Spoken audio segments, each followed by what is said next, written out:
If you're new to Forex, you've probably seen names like EUR USD and felt confused. Why are there always two currencies? Let's make this very simple.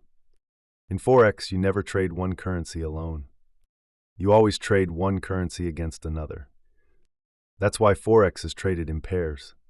For example, EUSD means you're comparing the euro to the US dollar. How a pair works. The first currency in the pair is the base currency. The second currency is the quote currency.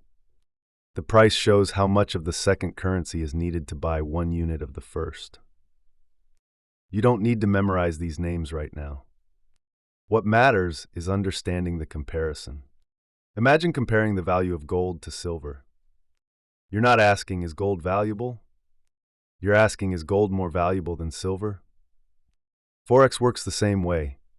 Asks, is the euro stronger or weaker than the dollar? Price movement explained.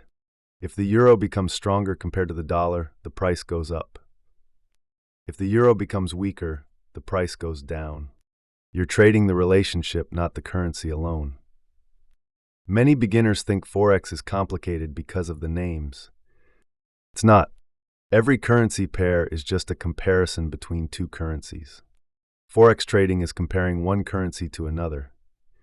That's why currency pairs exist. If you want Forex explained simply, step by step, subscribe for beginner lessons with no hype.